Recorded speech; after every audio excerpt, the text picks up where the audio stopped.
현금으로 물건을 사는 것이 유리한 줄 알면서도 신용카드로 물건을 삽니다. 동네 편의점에서 1,000원짜리 물 사는 것은 아까워하면서 여름철 휴가지에서 4,000원짜리 생수를 거리낌 없이 삽니다.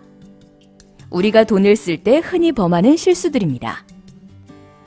사람들은 생각보다 이성적이지 않습니다. 금융계와 마케팅에서는 이 점을 간파하고 온갖 교묘한 방법을 동원해 우리의 지갑을 털어가는 게 현실이죠. 오늘 한 권의 책은 돈 문제와 관련한 잘못된 믿음의 허구를 행동경제학으로 살펴보면서 돈 문제에 관한 의사결정에 더 나은 선택을 할 수 있게 도움을 주는 댄 애리얼리, 부의 감각입니다. 이 책의 저자 댄 애리얼리는 행동경제학 분야의 세계적 권위자입니다. 공저자 제프 크라이슬러도 행동과학을 신봉하는 저술가이죠. 댄 애리얼리는 경제 주체는 늘 합리적인 존재라는 기존 경제학의 대전제에 대해 인간은 비합리적이며 그 행동 패턴을 예측할 수 있다고 주장합니다.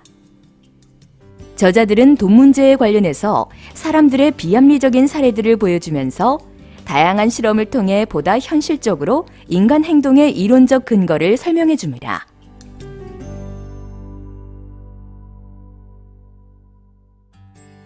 나는 지금 돈을 얼마나 가지고 있나? 어떻게 해야 돈을 더 잘 벌 수 있을까? 우리가 돈에 관해 더 많이 생각할수록 더 나은 결정을 내릴 수만 있다면 아주 좋을 것이다. 하지만 돈에 관해 생각하면 할수록 사람들은 더 잘못된 선택을 내리는 경우가 많다. 상품 구매 대금을 신용카드로 지급하는 것과 현금으로 지급하는 것의 차이를 생각해보자. 어차피 지급하는 금액은 같은데 무슨 차이가 있을까? 이렇게 생각하겠지만 실제로는 신용카드를 사용할 때 더 많이 지출하는 경향이 있다. 또한 대부분의 사람은 자신이 지출할 돈의 액수를 상대적으로 낮게 평가할 뿐더러 지출한 금액이 얼마인지도 곧잘 잊어버린다.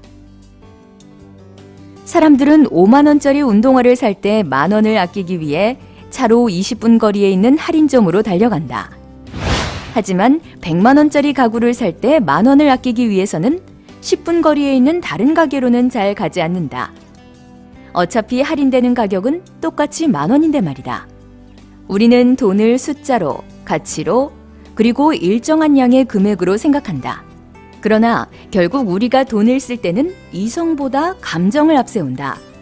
감정은 돈과 관련된 행동에서 규모 있게 지출하려 할 때 최악의 적이 되어 자주 우리를 방해한다.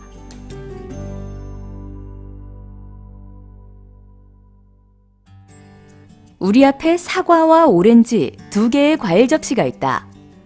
둘 중 하나를 선택해야 한다면 약간의 망설임은 있겠지만 결국 자신의 취향을 따를 것이다. 그러나 만일 여기에 돈이 결부된다면 어떨까? 사과 가격이 1달러고 오렌지 가격이 75센트라면 의사결정은 훨씬 더 어려워진다. 돈과 관련된 의사결정은 왜 복잡한 걸까? 바로 기회비용 때문이다. 뭔가를 선택하면 다른 뭔가를 희생할 수밖에 없다. 사과를 사는 것의 기회비용은 오렌지를 포기하는 것이고 오렌지를 사는 것의 기회비용은 사과를 포기하는 것이다. 기회비용을 돈으로 좁혀서 생각하면 어떤 것에 돈을 지출한다면 다른 것에는 지금 당장이든 나중에든 그 돈을 지출할 수 없다는 뜻이다. 저자가 자동차 매장에서 신차 구매자들에게 이 회사의 신차를 사면 무엇을 못하게 될지를 물었다. 대부분의 사람은 진지하게 생각해 본 적이 없었고 단지 다른 회사의 자동차를 사지 못할 것이라고 대답했다. 여름 휴가 때 하와이에 못 가게 될 것이라거나 학자금 대출을 모두 상환하기까지 5년이 더 걸릴 것이라는 식으로 대답한 사람은 없었다. 사람들이 돈을 지출할 때 기회비용을 생각하지 못한 이유는 뭘까? 신용카드, 담보대출 등 수많은 금융상품이 지금의 지출이 미래에 미치는 영향을 제대로 이해하지 못하게 혼란스럽게 만들기 때문이다.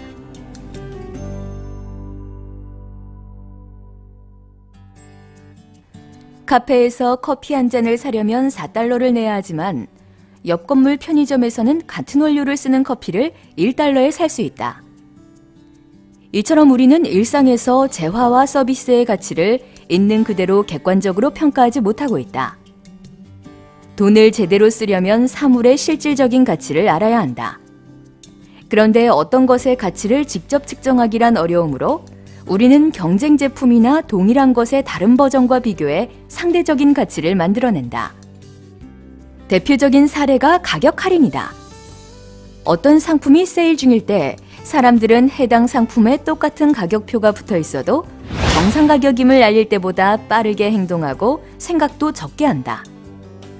100달러 하는 고급 셔츠가 있다. 가격을 할인해 60달러에 팔고 있다. 60달러 셔츠는 100달러 셔츠보다 상대적으로 싸다. 싸게 사니까 똑똑한 의사결정이라고 생각하는가? 60달러에 산다고 해서 40달러를 절약하는 것은 아니다. 단지 60달러를 지출할 뿐이다. 우리는 기회비용을 무시한다. 60달러를 0달러와 비교해야 하고 또 60달러로 살 수 있는 다른 모든 것들과 비교해야 한다. 돈을 시간으로 변환해서 내가 지금 이것을 사면서 지급하는 돈을 벌려면 몇 시간을 일해야 하는가 하는 식으로 생각해보라. 모든 것은 상대적이다. 상대적인 가치를 판단할 때 돈을 매개로 해서 두 개의 물건이나 서비스를 비교하지 말고 물건들끼리 직접 비교하면 선택의 관점이 새로워진다. 예를 들어 당신이 지금 집을 사려고 하는데 두 가지 선택권이 있다. 하나는 대출을 많이 받아서 큰 집을 사는 것이고 또 하나는 대출을 조금만 받아서 작은 집을 사는 것이다.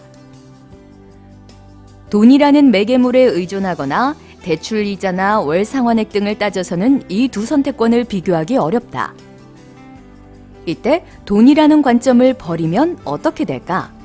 자, 이렇게 생각해보자. 작은 집을 살 때 절약되는 비용으로 우리 집 아이들의 한 학기 학비를 낼 수 있지. 이러한 의사결정 방식을 거치면 현실적인 결정을 내릴 수 있게 된다. 데네리얼리 부의 감각. 이 책은 돈에 대한 합리적인 의사결정이 어려운 이유를 파헤치며 돈에 대해 당신이 꼭 알아야 할 10가지 가치 판단에 관해 자세히 알려줍니다. 또 부의 감각을 키우는 방법으로서 인생에서 가장 중요한 돈 쓰기의 기술을 제시해주고 있는데요. 똑똑한 지출을 생각하거나 지혜로운 삶을 원하는 독자라면 이 책에서 돈을 제대로 쓰기 위한 부의 감각을 키워보시는 건 어떨까요?